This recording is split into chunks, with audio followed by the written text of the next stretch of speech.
नमस्कार दोस्तों, आप सबका स्वागत है हमारे YouTube चैनल लक्ष्य तक पर।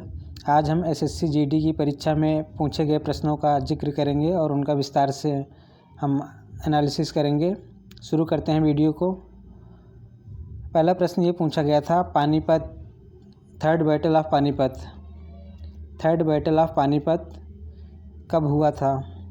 इस थर्ड बैटल ऑफ पानीपत से पानीपत के तीसरे युद्ध के बारे में पूछा गया था। तो हम आपको बता दें, third battle of Panipat took place 14 जनवरी 1761। 14 जनवरी 1761 को हुआ था। थर्ड बैटल ऑफ पानीपत 14 जनवरी 1761 को हुआ था। किसके किसके बीच में? मराठा साम्राज्य और दुर्रानी साम्राज्य। मराठा साम्राज्य और दुर्रानी साम्राज्य के बीच में हुआ था। आगे चलते हैं, अगला प्रश्न देखते हैं। First sermon of Gautam Buddha give his first sermon in Sarnath. Gautam Buddha give his first sermon to the 5 monks called the Dharmachakra Parivartan. Gautam Buddha ने अपना पहला उपदेश कहाँ दिया था? तो गौतम बुद्ध ने अपना पहला उपदेश कहाँ दिया था? सारनाथ में। गौतम बुद्ध ने अपना पहला उपदेश कहाँ दिया था? सारनाथ में 5 भिक्षुओं को दिया था। 5 भिक्षुओं को दिया था। और पहले उपदेश को बौद्ध धर्म में क्या कहा जाता है? धर्मचक्र परिवर्तन। धर्मचक्र परिवर्तन। पहला उपदेश कहाँ दिया था? सारनाथ में दिया था। 5 भिक्षु थे और पहले उपदेश की घटना को बौद्ध धर्म में धर्मचक्र परिवर्तन कहा जाता है। संविधान का अनुच्छेद 73 संघ कार्यकारी शक्ति के विस्तार से संबंधित है। इसमें कहा गया है कि संघ की कार्यकारी शक्ति का विस्तार होगा। इस संविधान के तहत ये कहा गया है कि संघ की कार्यकारी शक्ति का विस्तार होगा। आगे देखते हैं, 75 आर्टिकल क्या कहता है? आर्टिकल 75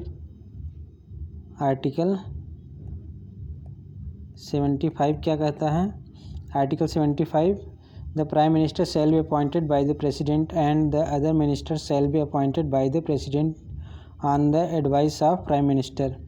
अनुच्छेद 75 ये कहता है कि प्रधानमंत्री की नियुक्ति जो करेगा वो राष्ट्रपति करेगा। प्रधानमंत्री की नियुक्ति कौन करेगा? राष्ट्रपति करेगा। और प्रधानमंत्री की सलाह पर ही अन्य मंत्री जो होंगे उनकी भी नियुक्ति राष्ट्रपति के द्वारा होगा। प्रधानमंत्री की नियुक्ति कौन करेगा? राष्ट्रपति करेगा। और प्रधानमंत्री की सलाह पर ही अन्य मंत्रियों की नियुक्ति होगी, वो राष्ट्रपति के द्वारा होगा। ओके, आगे देखते हैं। अनुच्छेद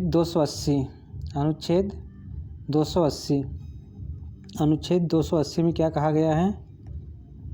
as per provisions given in article 280 of the constitution of India, the president of India can constitute the finance commission and give its recommendations on the distribution of tax between the state government and union government and also amongst the state themselves। अनुच्छेद 280 में ये कहा गया है कि संविधान में अनुच्छेद 280 ये कहता है कि राष्ट्रपति के पास ये पावर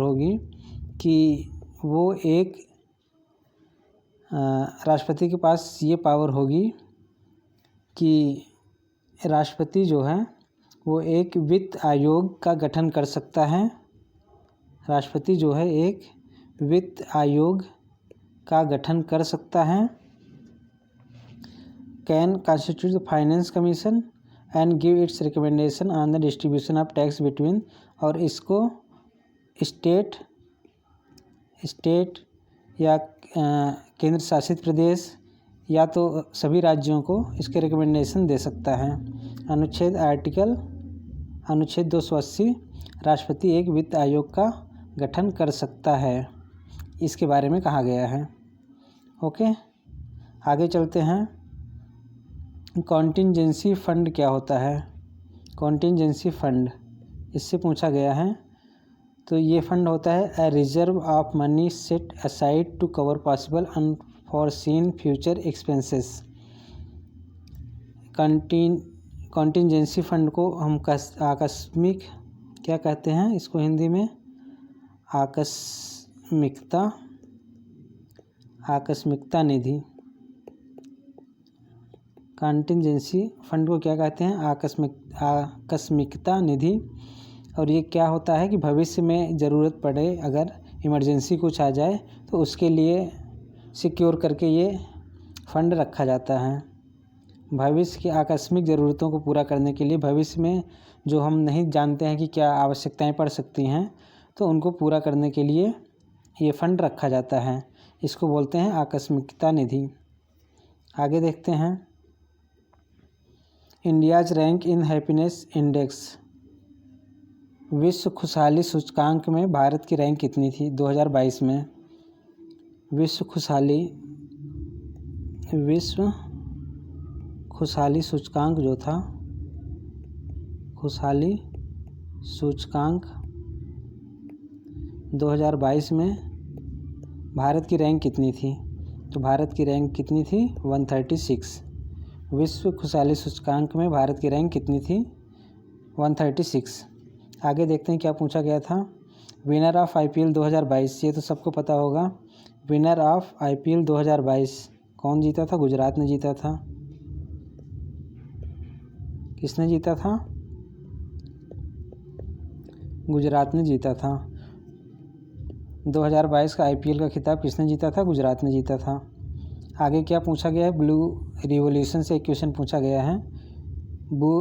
ब्लू रिवॉल्यूशन किससे संबंधित है? तो ये the blue revolution with its multi dimensional activities focuses mainly on increasing fisheries production and productivity from agriculture and fisheries. तो ब्लू रिवॉल्यूशन किससे संबंधित था? मछली उत्पादन को बढ़ाने के लिए, मछली की उत्पादकता को बढ़ाने के लिए।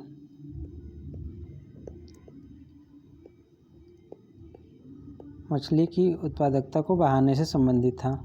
ब्लू रिवॉल्यूशन जो था मछली की उत्पादकता को बढ़ाने से संबंधित था। आगे देखते हैं, इंडिया एंड नेपाल बॉर्डर से, भारत और नेपाल बॉर्डर से एक क्वेश्चन पूछा गया था। भारत और नेपाल बॉर्डर के बारे में आप ये समझ लीजिए कि the India Nepal border is an open international boundary running between the federal democratic republic of Nepal and the republic of India. 1770 kilometre long border includes the Himalayan territories as well as Indo-Gangetic plane.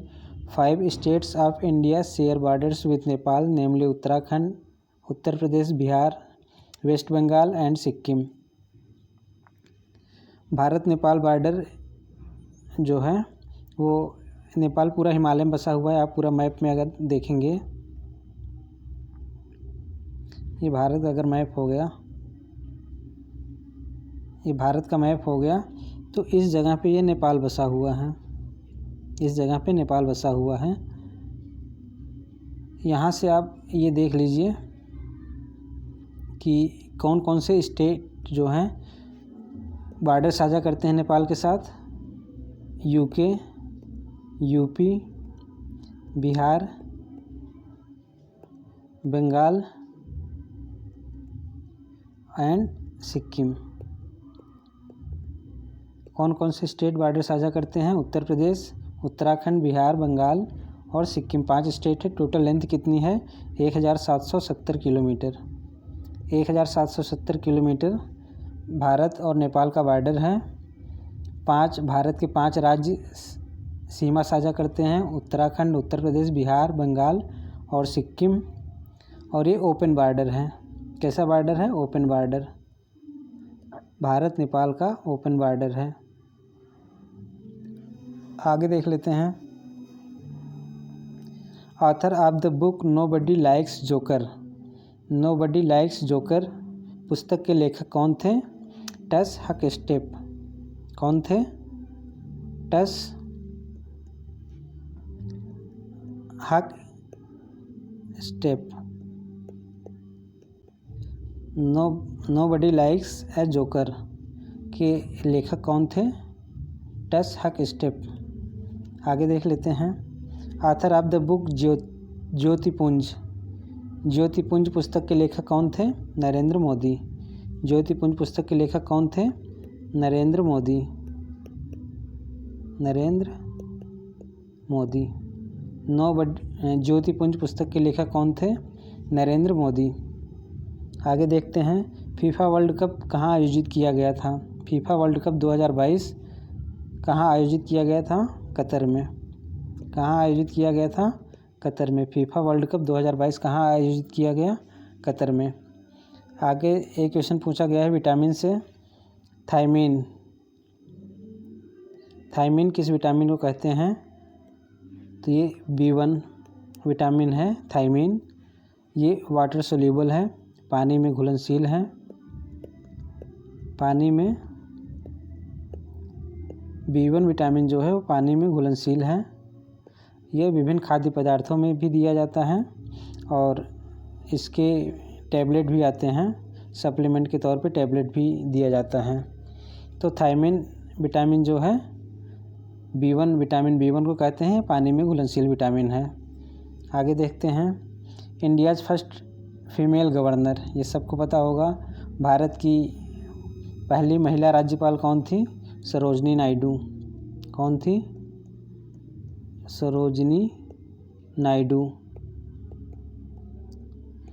Bharat की पहली महिला राज्यपाल कौन थी? सरोजनी नायडू उत्तर प्रदेश की थी। कहाँ? उत्तर प्रदेश की राज्यपाल थी। पहली राज्यपाल थी उत्तर प्रदेश की और भारत की भी पहली ही महिला राज्यपाल थी। आगे देखते हैं। एक क्वेश्चन पूछा गया गांधी इरविन समझौता से। गांधी इरविन समझौता सबको पता है कब हुआ था? गांधी इरविन समझौता। गांधी इरविन समझौता। गांधी इरविन समझौता। गांधी इरविन समझौता कब हुआ था? 5 मार्च 1931 को। 5 मार्च 1931 को। बस यही है। गांधी इरविन समझौता कब हुआ था? 5 मार्च 1931 को। The Gandhi Irwin pact was a political agreement signed by Mahatma Gandhi and Lord Irwin, Viceroy of India, on 5 March 1931 before the second round table conference in London। और ये समझौता कहाँ हुआ था? लंदन में हुआ था। आगे देखते हैं। कैल्शियम कार्बोनेट का फार्मूला पूछा गया था। ये एकदम इजी है, 9th क्लास में आप पढ़े होंगे। CaCO3। CaCO3 कैल्शियम कार्बोनेट का फार्मूला पूछा गया था। उसका कैल्शियम कार्बोनेट का फार्मूला क्या है? CaCO3। आगे देखते हैं। एक क्वेश्चन पूछा गया था मेघालय गवर्नर। मेघालय का गवर्नर कौन है? मेघालय राज्य का गवर्नर कौन है? तो मेघालय राज्य के गवर्नर हैं BD मिश्रा। कौन है? BD मिश्रा। BD मिश्रा वैसे अरुणाचल प्रदेश के हैं।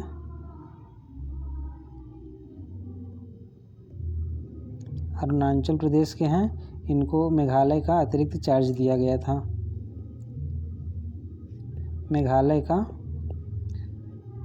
अतिरिक्त चार्ज दिया गया था। कौन थे? BD मिश्रा। BD मिश्रा मेघालय के राज्यपाल। आगे देख लेते हैं। COP27 कहाँ पर आयोजित किया गया था? COP27 का आयोजन कहाँ पे हुआ था? COP27 का आयोजन कहाँ पे हुआ था? COP27 का आयोजन मिस्र में हुआ था। कहाँ पे हुआ था? मिस्र में। COP27 का आयोजन कहाँ किया गया था? मिस्र देश में किया गया था। आगे देख लेते हैं कौन सा क्वेश्चन पूछा गया था। येलो प्लैनेट, पीला ग्रह। येलो प्लैनेट, पीला ग्रह किसे कहते हैं? पीला ग्रह किसे कहते हैं? पीला ग्रह शुक्र को कहते हैं। किसको कहते हैं? शुक्र को। पीला ग्रह शुक्र को कहते हैं। येलो प्लैनेट किसे कहते हैं? येलो प्लैनेट वीनस को कहते हैं। आगे देख लेते हैं अगला प्रश्न कौन सा है। अगला प्रश्न कौन सा पूछा गया है? काला घोड़ा फेस्टिवल कहाँ मनाया जाता है? काला घोड़ा फेस्टिवल काला घोड़ा फेस्टिवल कहाँ मनाया जाता है? काला घोड़ा फेस्टिवल कहाँ मनाया जाता है? इसका सही उत्तर है काला घोड़ा फेस्टिवल जो है ये मनाया जाता है महाराष्ट्र में। काला घोड़ा फेस्टिवल कहाँ मनाया जाता है? It is most prominent culture event in Mumbai में मनाया जाता है, मेनली महाराष्ट्र है। काला घोड़ा फेस्टिवल का आयोजन कहाँ होता है? महाराष्ट्र में। आगे देख लेते हैं कौन सा क्वेश्चन पूछा गया है। तरंगमल डांस, तरंगमल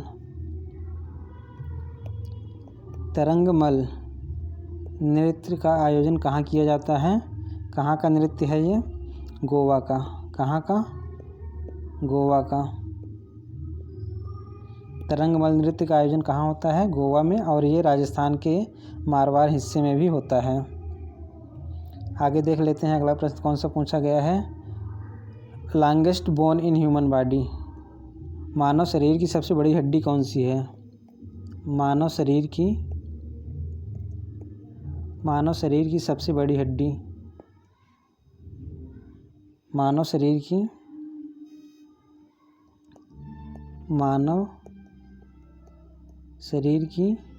सबसे बड़ी हड्डी,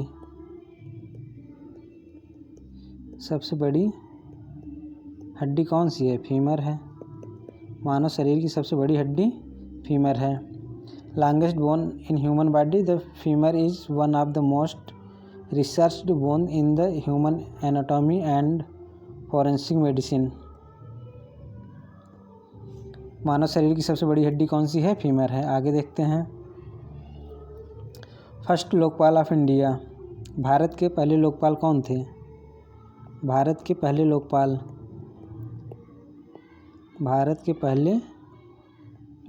कौन थे? पिनाकी चंद्र घोष। कौन थे? पिनाकी चंद्र घोष। भारत के पहले लोकपाल कौन थे? पिनाकी चंद्र घोष। कब बनाए गए थे? 2019 में।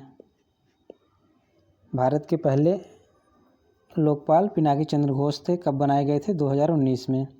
आगे देखते हैं। डीआरडीओ के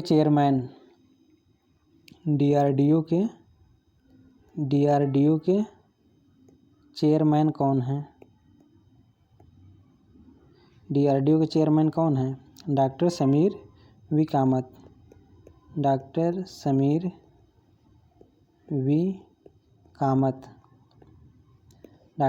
वी कामत डीआरडीओ के पहले चेयरमैन हैं। डीआरडीओ के चेयरमैन हैं वर्तमान में doctor Sameer V Kamat. Doctor Sameer V Kamat assumed charge as Secretary Department of Defense Research and Development and Chairman DRDO on 26 अगस्त 2022। 26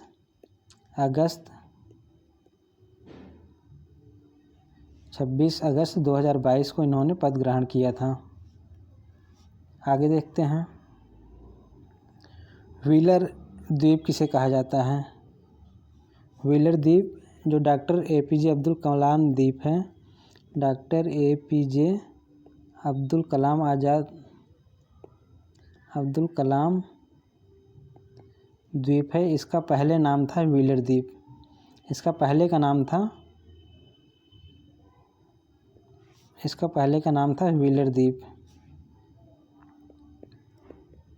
इसका पहले क्या नाम था? व्हीलर द्वीप। बाद में इस व्हीलर द्वीप का नाम बदल करके डॉक्टर APJ अब्दुल कलाम आज़ाद द्वीप रख दिया गया। First finance minister of India, Bharat के पहले फाइनेंस मिनिस्टर कौन थे? भारत के पहले फाइनेंस मिनिस्टर षणमुखम शेट्टी। कौन थे? पहले वित्त मंत्री। भारत के पहले वित्त मंत्री कौन थे? षणमुखम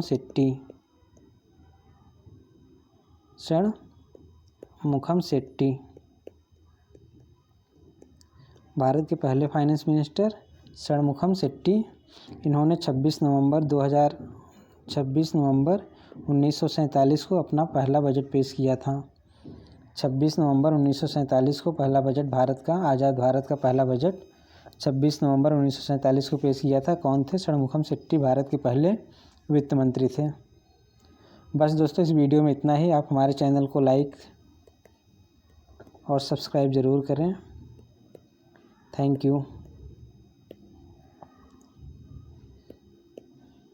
यू।